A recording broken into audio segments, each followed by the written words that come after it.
Hello and welcome to Divinely Empowered with Antonia. Today we have Susanna Mazzari, who is a medium death doula, author of Living Beyond Death. Susanna explores consciousness, creative freedom, the connections between humans and animals while offering comfort to those who communicate with deceased loved ones. So, welcome to Divinely Empowered, Susanna. Thank you so much. Thank you for having me. You're super welcome. Okay, so let's start with what is a death doula? A death doula, end of life doula, and there's a lot of different names for it. People have many, many different names for doing the same work. And what I do is consult with families on or a person who is terminally ill and help them prepare for their death. And then I sit vigil with people who are dying. And I was a volunteer with hospice for 4 years, and I was a vigil volunteer as well as a visiting volunteer. And so I had the opportunity of sitting with many, many, many dying people, which offered such an insight into the dying process, what happens when they cross over, as we say. I use that term only because it's familiar to people. But what I believe is that we go in from one dimension into another, and that there's no crossing the veil, crossing over. I know that's very popular, but in my experience in working with the dying, it's just like walking into a different room in your home. You're walking into a different dimension. And so I've had visitations with people that have crossed over that I have sat vigil for, which has also been very enlightening. And it's just been a very, very enlightening experience. And that's what doulas do. We support the dying person, we support the family. And after death, we are there for support for the family if they need it.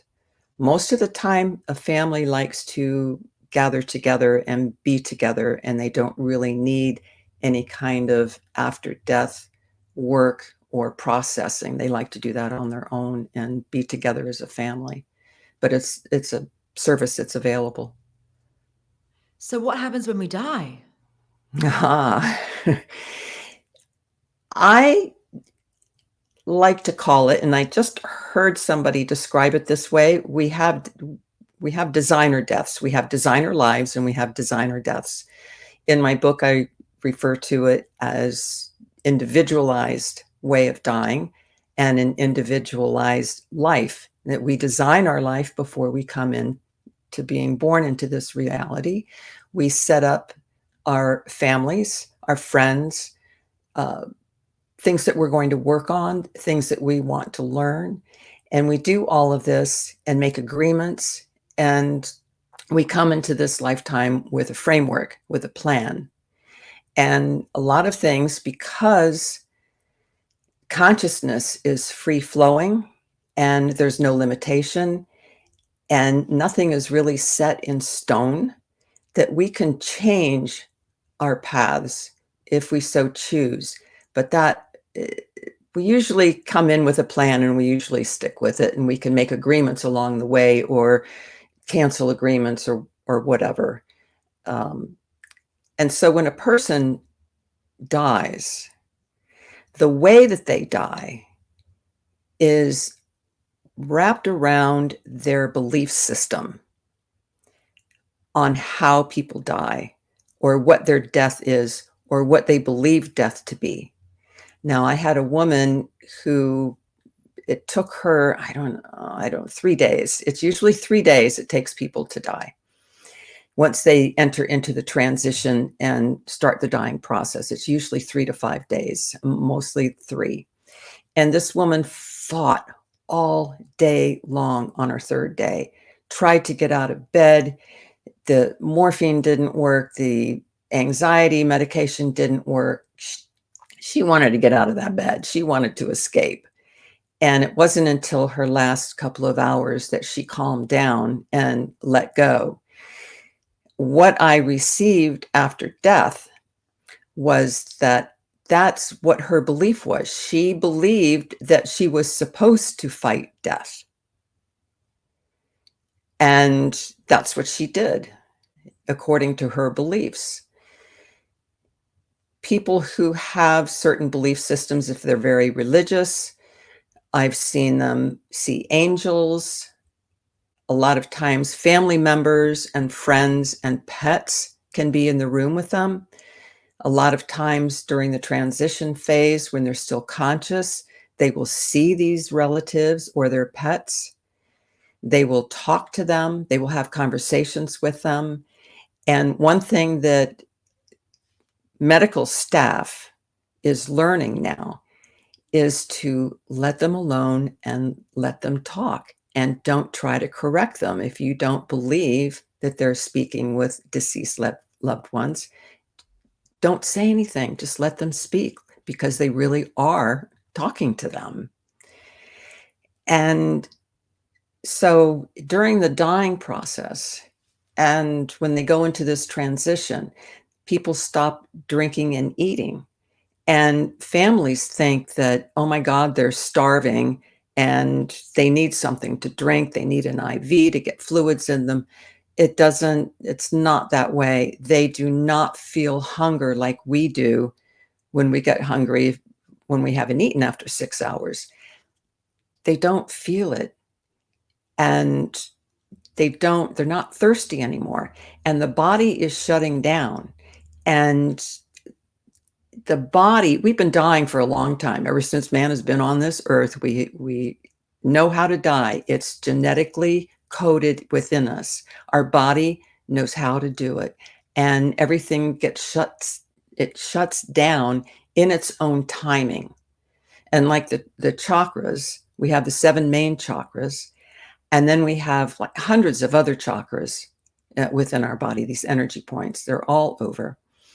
And the chakras, a lot of energy workers like to come in, if it's with permission from the family or from the dying person previously, to do energy work on them.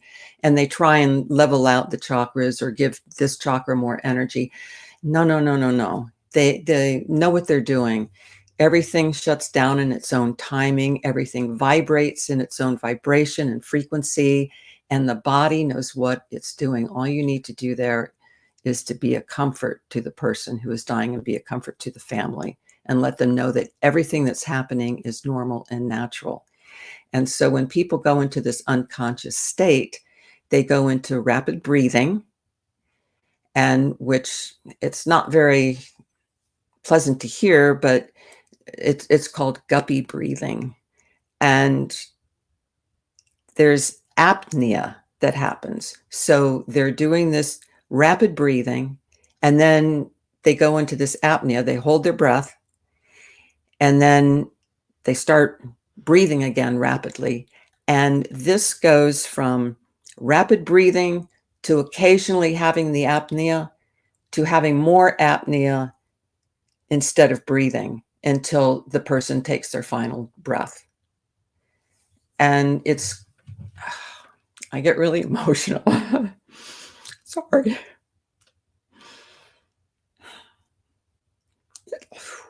It's such a beautiful, beautiful experience to be with someone in the last page of their book of life here. And it is such an honor to be with the dying and to be of comfort. And all you need to do, you don't need to talk to them a lot, even though they do hear you up until the last moment that they're in their body. Talking to them sometimes creates a distraction for them, because they're so focused on leaving and so focused on dying, that when a lot of people talk to them while they're very close to the end, it can be a distraction. We don't always know. The person can't speak. So a gentle touch, holding their hand, gentle talking, quiet talking, and saying, you're doing a good job. You're doing a good job.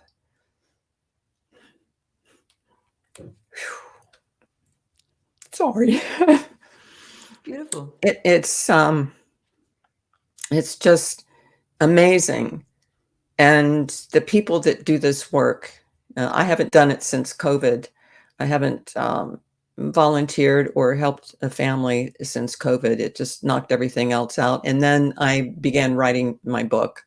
And so that's taken off and on. It's been taken 3 years to do that.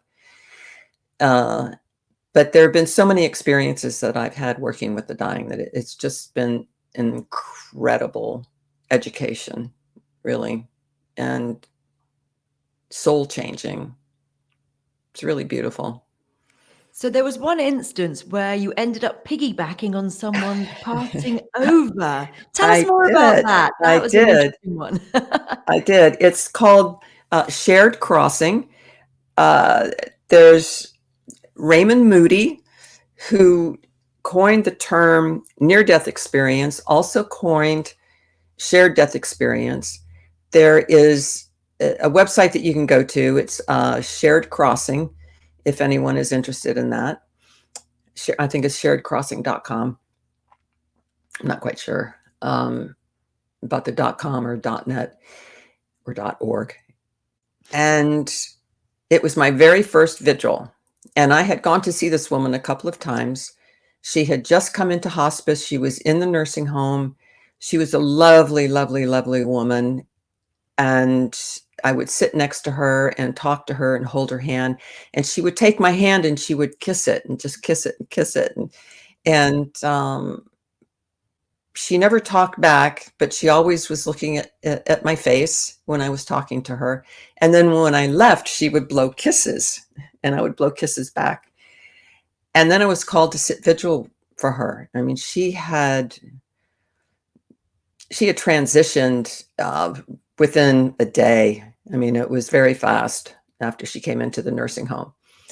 Very thin, very, very thin, had Alzheimer's. Most of the people that I sat with had Alzheimer's. I especially worked in the Alzheimer's unit. And her daughter-in-law was there sitting vigil with her also. And so I was able to talk with the daughter-in-law, and she told me so many things about the woman. She was deaf, so she was reading my lips. And she wasn't born deaf. I don't know what happened to her through the years, but she didn't want to get hearing aids because she couldn't afford them. She always had low-paying jobs, was a single parent, was married twice, but mostly a single parent, and had problems with her knees and other health problems. And so her daughter-in-law and I spent, I would say, probably 4 hours just talking and talking about her. And then the apnea began. And when it became closer to the end, and families and people sometimes do this, that when they hold their breath for long periods of time, we're like down looking at her like, okay, is this going to be the last breath or not? And then all of a sudden, she would start breathing again, and we go, ah! and so it got closer and closer. And as she took her last breath, and she was also, now this is important to note too, that not everybody stays in their body until their last breath. Some people leave before their final breath. This woman was in and out of her body like the whole 4 hours that her daughter-in-law and I were talking. I would see her next to the bed, and then she'd be back in her body. And then a little while later, she'd be standing next to the bed, and she would do this back and forth. And my only assumption is that she was getting used to being in spirit. And so she was going in and out. So she was getting used to not being with a body. And as she took her last breath, I was like brought into this vision of her. It's weird to explain. I was with her, but yet I was also an observer. And she took me as she crossed. And she was running through this beautiful, it was just beautiful field of yellow flowers. And there were all kinds of flowers, flowers that don't even exist in our world, in our physical world, and a lot of flowers that I recognized, and they were about shin high. And there was a huge mountain in the back, and there were mountains on the sides, and forest, and it was just extraordinarily beautiful. And the colors were vibrant. And she's running through this field of flowers, and I could feel her father waiting for her. Couldn't see him. He did not communicate with me, but I could feel him. And she was running through this field, and as she was running, there was not one flower that was disturbed. And she reverted to age 12. And age 12 for her was when she had no responsibilities. She was in perfect health. And she had long, beautiful, thick hair. And it was, I'm surprised I'm not bawling my eyes out, because it was such a beautiful experience. And I was so honored that she would take me along. That is, here I go. That is how loving a person that she was and is, that she would think enough of me and be kind enough to me to take me along on her death experience. And I will never, never, never, ever forget that. And I knew it was a shared crossing. I was already familiar with shared crossing. I had never experienced it. I have not experienced it since then.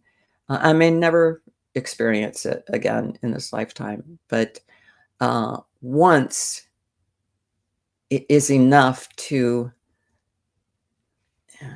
change your whole perspective of what we mean to each other and how we are connected with one another, and how we love one another. She did that out of love. So that was a pretty extraordinary experience. So you've also had, being a medium, you've also had people who have passed on come back and tell you what goes on in the afterlife. Yes. I have a couple of stories. I'll choose this one man. He was, I don't believe he had Alzheimer's. He was in a nursing home. It was a nursing home, and he was in a wing that was like a really nice care facility. And I had only, I went to see him one afternoon. I can't remember if I went twice or just once. Oh, I know what it was. I just saw him once. I had no information. I was never given information about a patient. And so that helped me go in without judgment, because when you work with the dying and you are doula and working with families and you're working with the dying, you have to drop your judgments and your perceptions about spirituality or religion. You have to leave all of that at the door. You go in there as a vessel to help them, to sit with them and companion them during their death process. And so I had gone in, I didn't have any information on this gentleman, and he was unconscious. And I was talking to him, and I knew that he was in construction. He had his own construction agency, company. And I said to him, I was just talking with him, and I said, and this was after what happened to me with my home being remodeled, was after Hurricane Matthew, and all the contractors just left to, help people that had damage from the hurricane. We didn't have any damage. And so I was left without any kind of contractor to finish up the work that had been started in my home. And so I was talking to him and I said, I wish I had known you when I was remodeling my kitchen and my bath. I said, I really needed some help because the people that I ended up getting, because I was desperate and there were no contractors around, they just, they were the Three Stooges and they did horrible work. And my kitchen cabinets, the kitchen cabinet over my stove fell on me one night because they hadn't attached it correctly. So I was telling him about this and I said, I really wish I had known you. I would have had you come to my house. And then I decided to give him a foot massage. And he was already starting to, they call it mottling.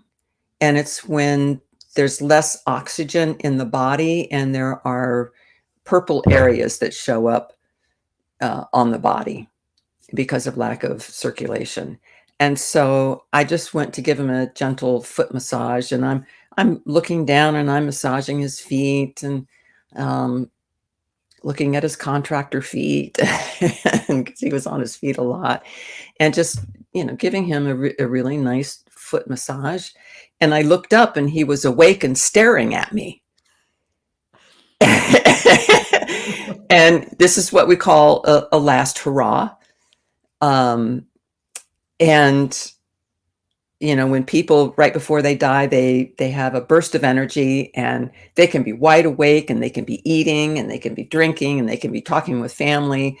And this happened with my woman that I had the shared crossing with, that I wasn't there for this, but the day before she had a last hurrah and was talking. She was very lucid and acting like she did not have Alzheimer's at all. So this gentleman, this was his last hurrah. And I looked at him and I said, "Hi." And he looked at me, he was just staring at me, and he said, "Hi." And so we talked a little bit, and I left and I said, "I'll be back." This was on a Sunday. And I said, "I'll be back tomorrow to visit with you." And then I got a call that morning. But I think it was around 4:20 in the morning that I had a dream that he had built a whole new this was a visitation. He had built a new home for me. Everything was everything was brand new.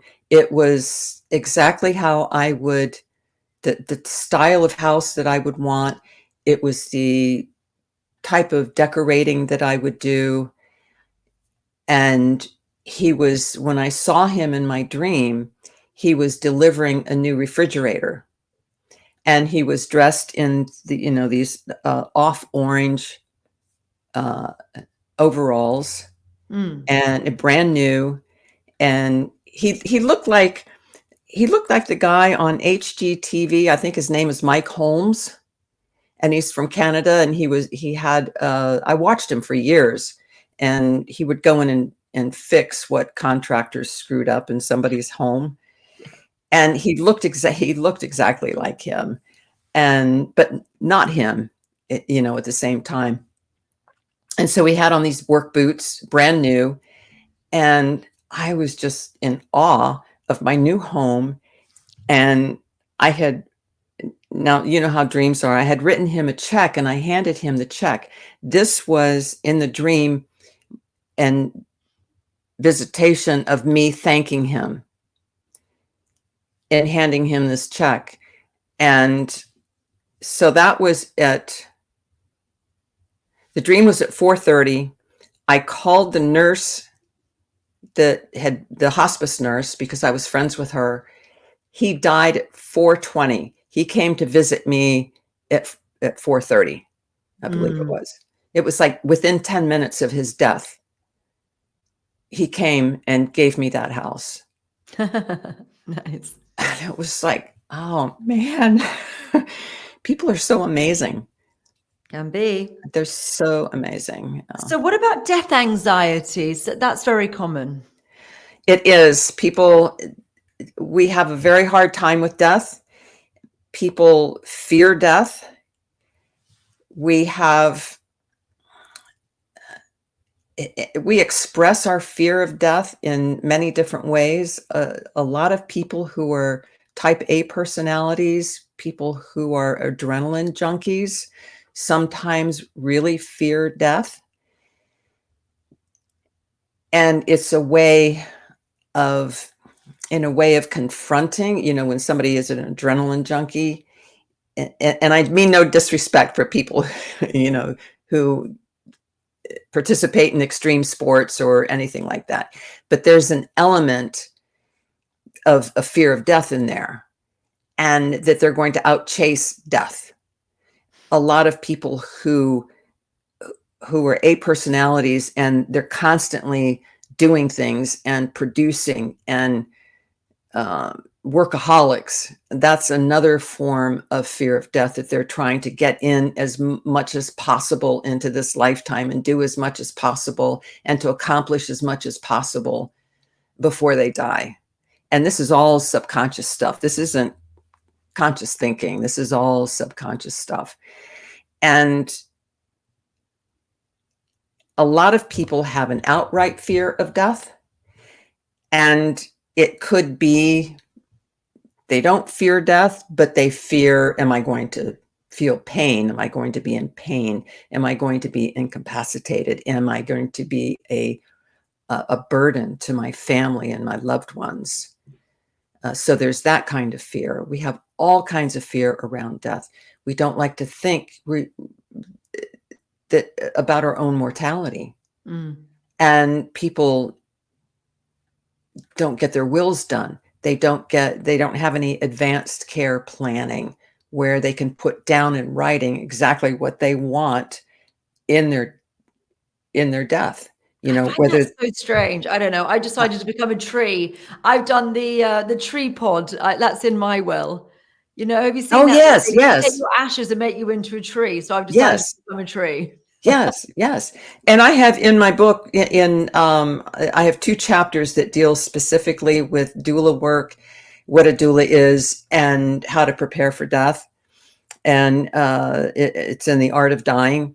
And there I have a whole list of things that you can do with your body, different ways that you can. What can you do with your body? Give us the list. Oh, God. You can become a diamond. I know you can become a diamond, can't you? With your ashes. Yes. So there's a Viking burial at sea. Yeah. Oh, that's what I would do. I would want to be set on fire out in the. That sounds really cool. Out in the lake or something like that. There's sky burials. If you're willing to go to another country like Tibet, where your body is put on a rock, and a huge rock, and you let the vultures to take care of everything. That's called a sky burial. But you want to have a fresh corpse for that. If you die in America or something. That's what I'm saying. Yeah. I don't know how you would get there. You'd have to be put on ice and so forth. But that's one thing. You can cryogenics. I don't know. It's or put on ice and resurrected in the future. When you freeze your body or you freeze your head, in hopes that in the future they're going to be able to do something with that. And fridges from the 80s. I remember this from the 80s. Yes, it's still going on.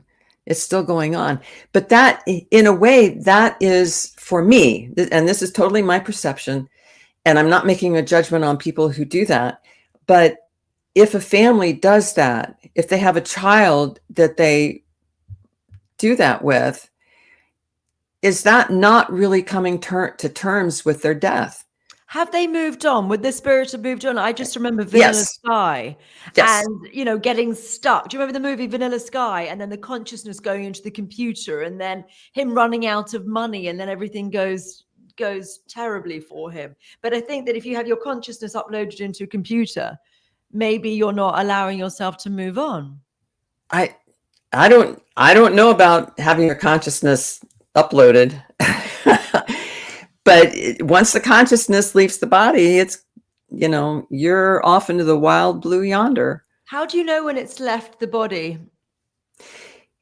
When I have an uncle who's very close to death, so I'm just Oh, wondering whether he has left or whether he's going to be leaving soon. He's very, very poorly at the moment, and we're sort of counting the days, but we don't know.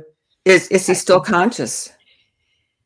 In and out. They're sedating him a lot. He's not in a good Okay. way. He's in a home. He was in and out of hospital. He's getting very thin at this point as well. Yes. He's not eating. Right. He's not very lucid. He's sort of he has moments of lucidity and then moments of not. Lots of sedation. Yeah.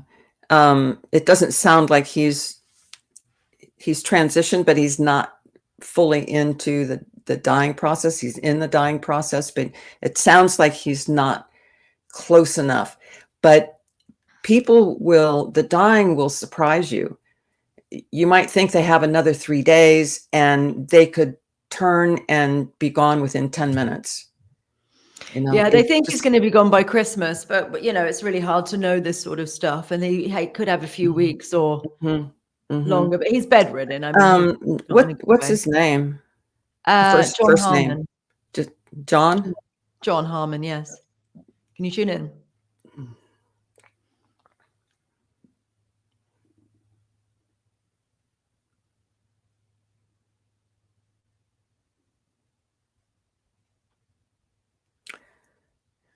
Now, when I ask to connect with a person's consciousness, it's totally up to them. What I'm getting is he's not ready to go, but he has a deep love for someone. I see it as like so close to someone that, and this is the visual I'm getting, and so I'm not quite sure how to interpret this. The visual I'm getting is him lying on a bed, and then like, you know how blood, what they call it, lividity, and where blood will pool when a person dies and blood will pool.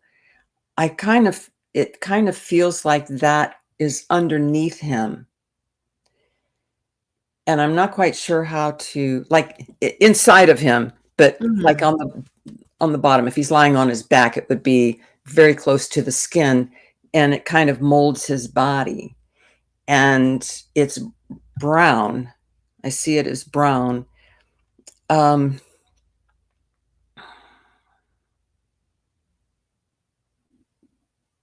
Is he spiritual or religious? Yes. He's spiritual. He's very much into sort of UFOs, crop circles. Okay. Dowels. He's into lots of fairies, that sort of stuff. Okay. So I'm seeing this as energetic, maybe not him physically doing this, but I see like a bracelet of beads that would also be like prayer beads, you know, that could be used as prayer beads. So energetically, I see him doing that and saying prayers for himself. And this is all energetic. This is all subconscious. All right. And he knows very well what's happening. He's got dementia. So, I mean, he's not that lucid. Well, this is subconscious. This is what he knows. This is his knowing and not his brain.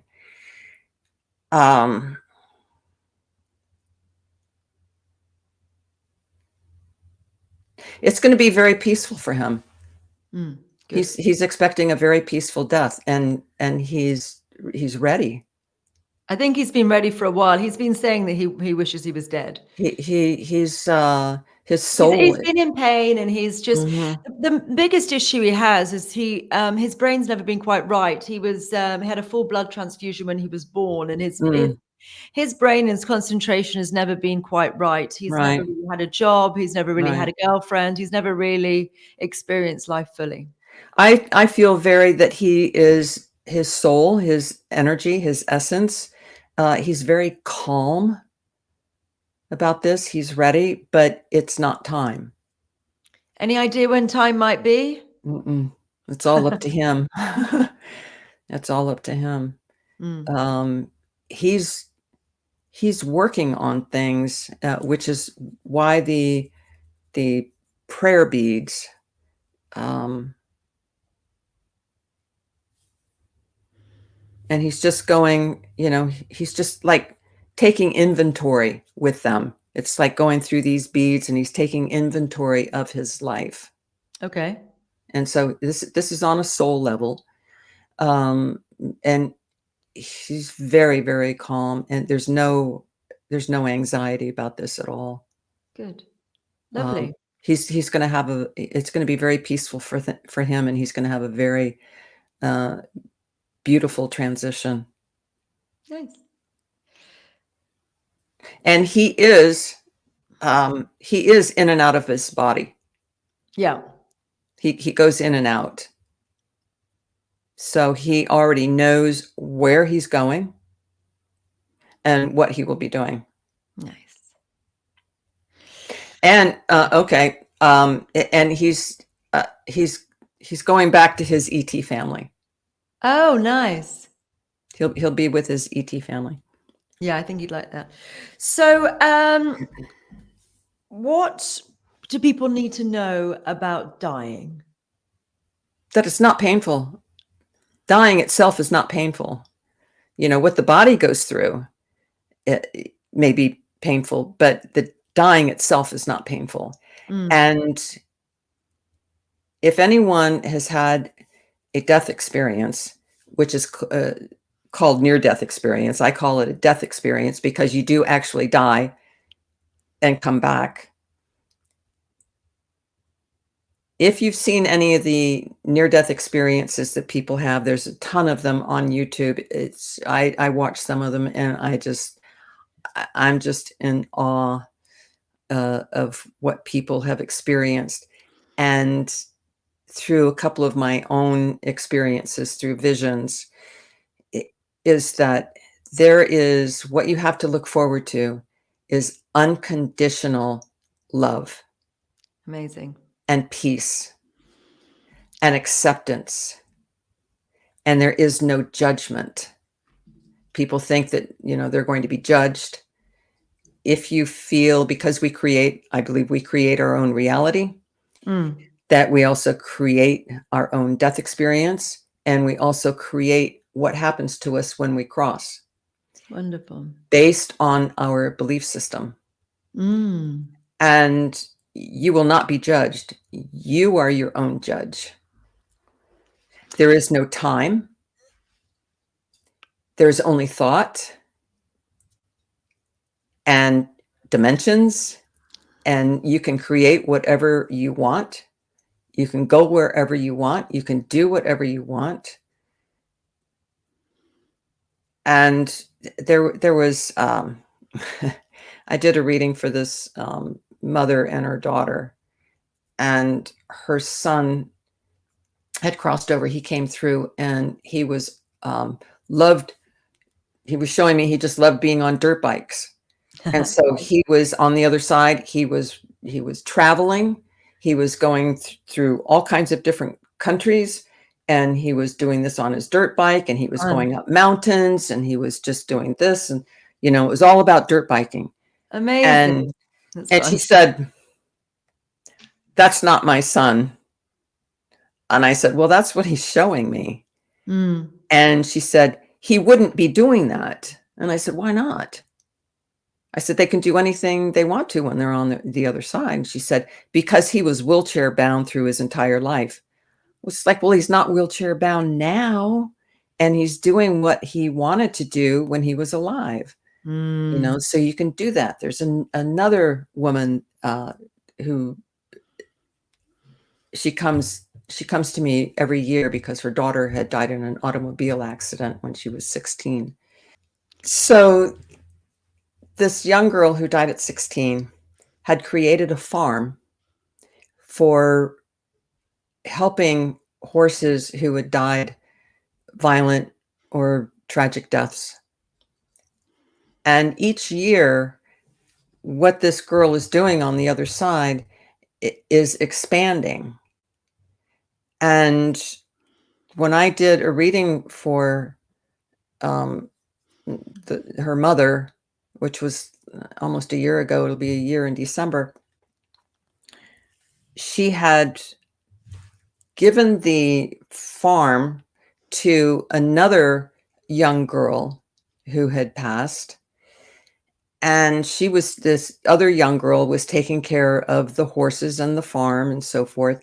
And the 16-year-old, I'll call her Mary. And Mary had created this huge sanctuary for animals. And it was like thousands and thousands of acres. And there were all kinds of animals walking around, giraffes and elephants and, every kind of animal that you could think of that needed a sanctuary, needed a place to regroup, I guess, after a tragic life and death. And what she's doing now is with young souls, is taking them on through the forest, in her sanctuary, and teaching. And they were doing this on horseback, and they were going to camp. And she was teaching these souls who were about to reincarnate to teach them about nature. So when they come in and have another life, they're going to be more geared toward taking care of the planet and taking care of each other.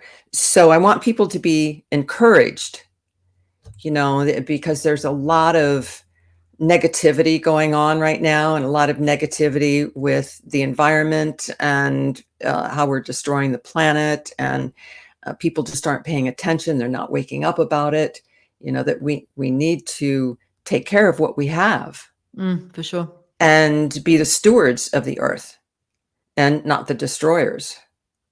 And so there are a lot of people on the other side who are working in groups. There was a group, I came across a group of World War II veterans who were helping souls that were about to incarnate.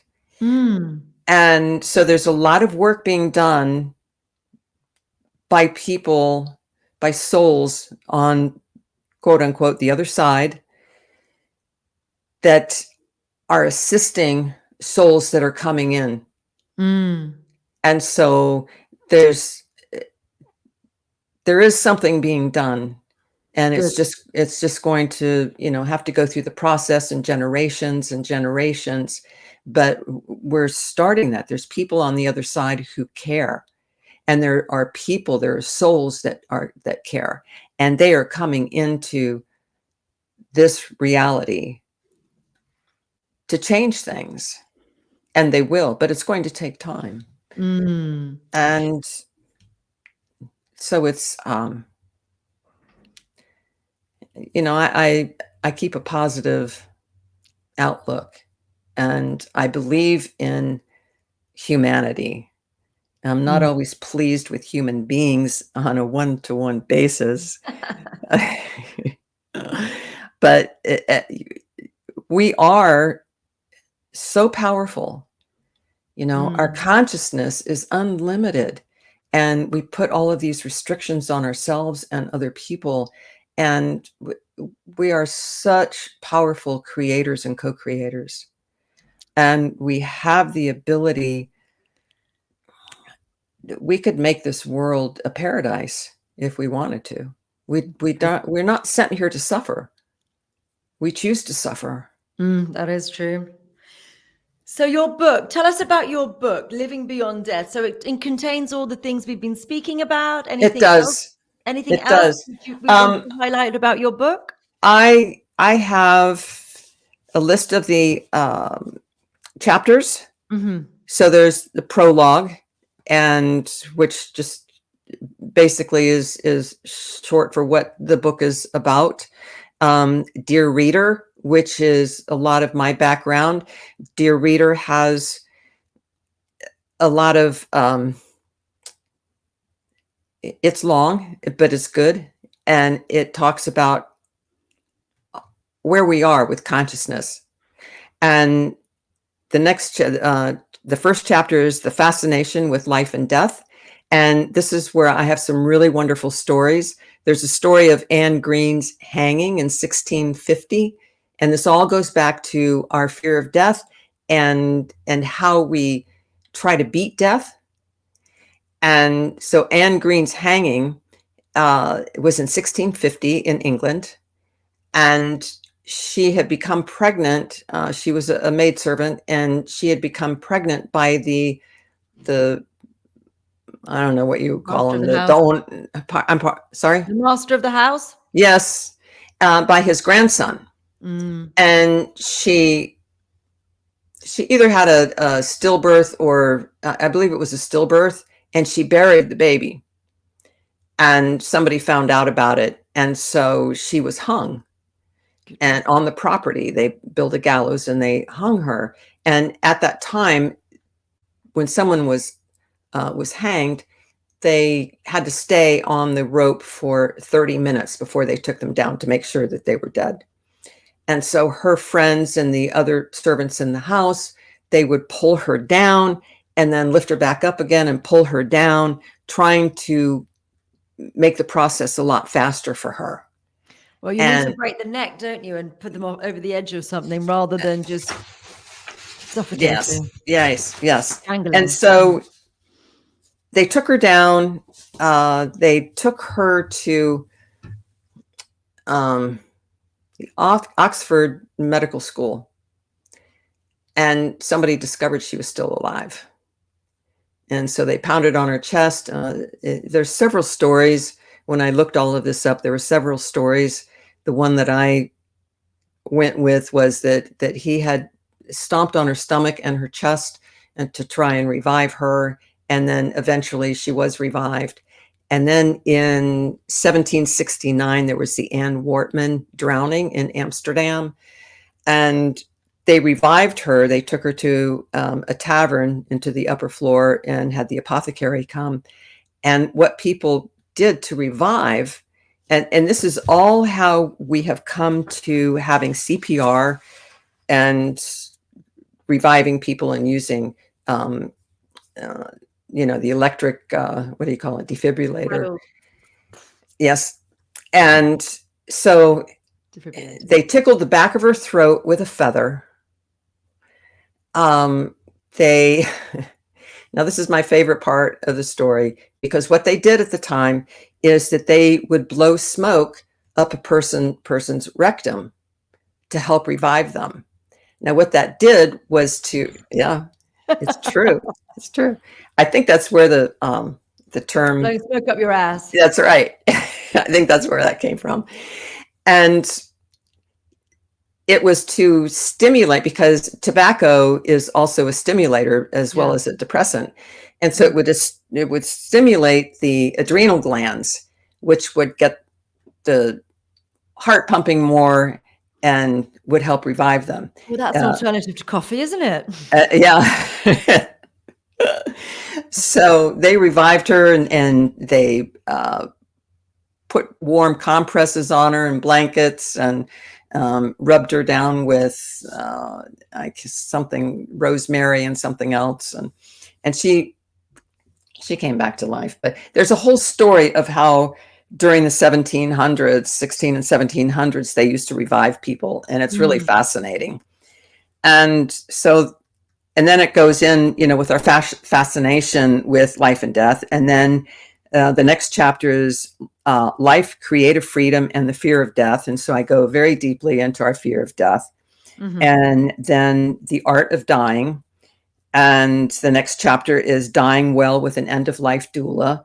And so that goes into what a doula can do for you and what it's all about. And every chapter is filled with consciousness and dimensions and things that we are capable of.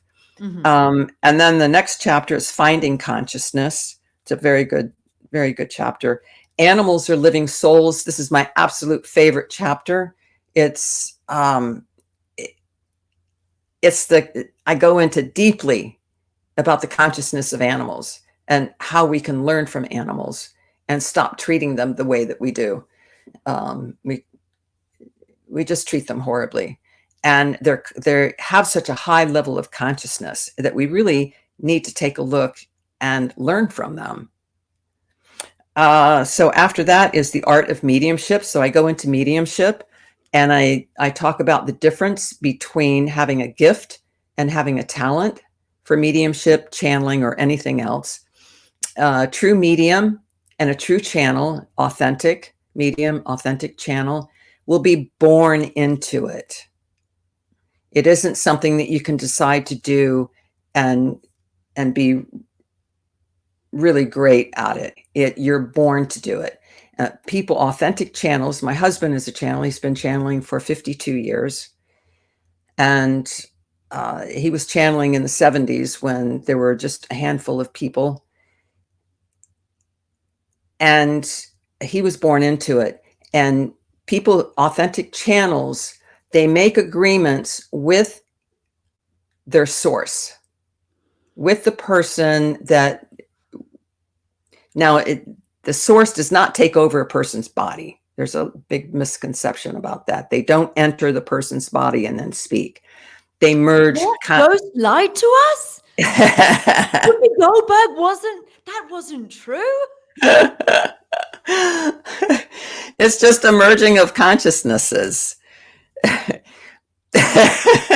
Now, my husband, he doesn't care for the word channel. He thinks it's been overused, and he calls himself like a sleep channel because he doesn't remember anything. He goes, it's not a trance. He just moves himself out of the way, and his source personality merges with his consciousness and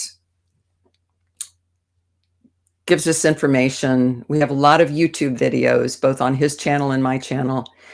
And we try and put one out once a week. Sometimes once every 2 weeks, we'll put up a new video. And so with channeling and mediumship and with any other gift that you have, whether it's music or sports, you are born into it. And you get nudged along the way in your lifetime to nudge you in that direction. Now, everyone is born with all possibilities within them. So if you have a talent for mediumship and have a talent for channeling, it is something that is already within you, like everybody else walking the planet. It's like intuition and inspiration and everything else that that comes along with us being human. Since we're born with all possibilities within us, you can develop healing, energy healing, mediumship abilities, channeling abilities, but it doesn't mean that you were born into it. Does that make sense? You can have the talent for it, but you may not have the gift for it. Does that mean that you're less good at it? Yes. Right. So the natural ones. So the ones who are gifted are the ones which are born with it, and the talented ones have developed it later, but they may not have the deep connection in the same way. Yes, exactly. Yeah. That kind of sums things up very well. But I go into it. It doesn't, it's like a gift and talent are so close together. But if you're born into it, you have both. You have both the gift and the talent. If you're not born into it, you may just have the talent. Okay. Is that the last chapter in the book? No. Dreams, dimensions, and imagination. That is to me, exceptional. That's an exceptional chapter because I go into all kinds of different dreams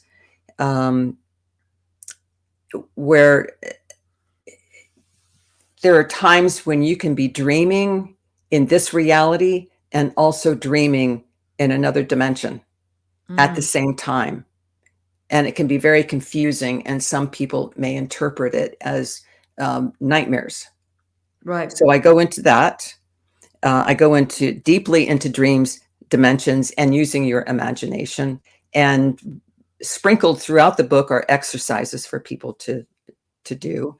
One of the exercises in the dream chapter is having a pretend dream. When you go to sleep at night, or whether you take a nap during the day, anytime you go to sleep, picture in your mind how you, and not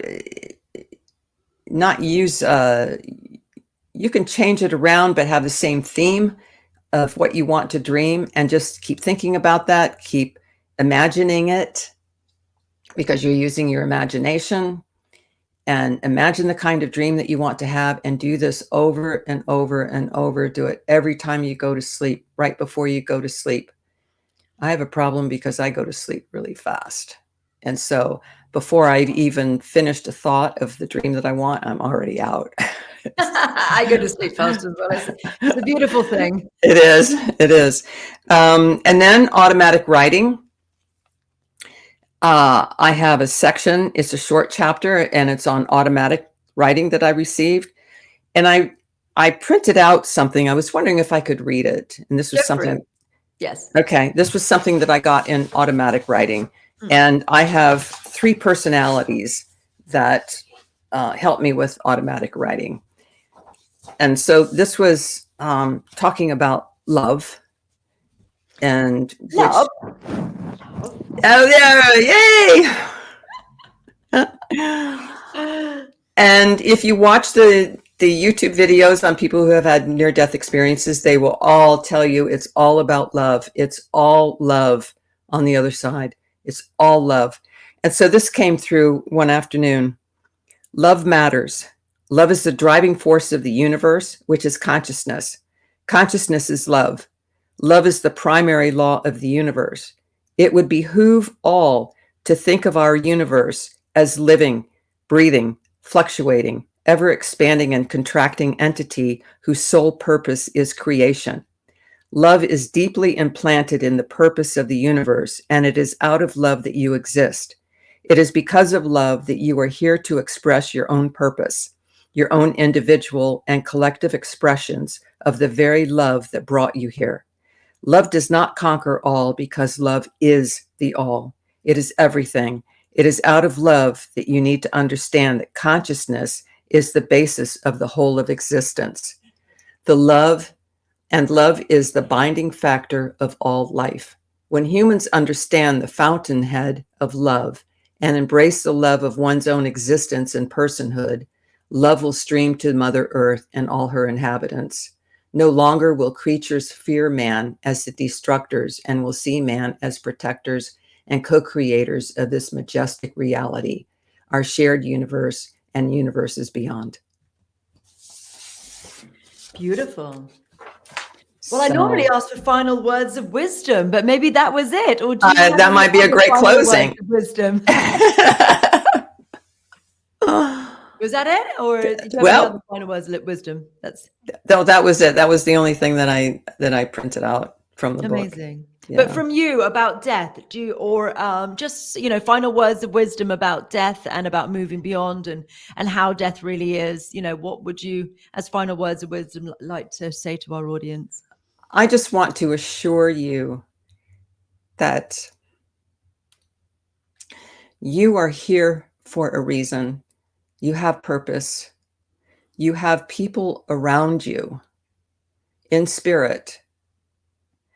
And death is nothing to be afraid of. You've probably done it 100 times. And what you have to look forward to is complete love, peace, non-judgment, and creation. And I just want to let you know that it is important how we treat one another. There was a woman that was, I'm retired with FedEx, and I was working the front counter. There was a woman an older woman that came in whose daughter was in Hawaii with breast cancer. And I would help her fill out her paperwork, which I wasn't supposed to do. And I would help her package up her gift boxes to her daughter, help her with the paperwork. And she came in and I said, "No care package?" And she said, "My daughter died." Oh. And immediately her daughter came through, and I could see her with a nurse's hat, one of the white, stiff nurse's hat. And she said that her daughter was a nurse. And I didn't tell her that her daughter came through, but her daughter just came through and said, "Thank you for being kind to my mother." Everyone that you encounter, doesn't matter how nasty they are, they have people in spirit who are with them, just like you do. And they see everything that goes on. So when you extend kindness and love to other living things, not just another human being, but all living things, it's seen. And it matters how we treat people. So I just want to tell you, you're beautiful. You're here for a purpose. And you're on the right track. No matter where you are where you're supposed to be. And you have something so extraordinary waiting for you. And I wish you all the love in the world. Beautiful. So, Susanna Mazzari, thank you so much for coming on today. Thank you. Your links are there, Susanna Mazzari. You'll find you on Facebook and Instagram and YouTube. And yes, thank you very much for joining me today. And thank you, everybody, for joining and watching today. Like and subscribe if you haven't already. And bye-bye. Thank you.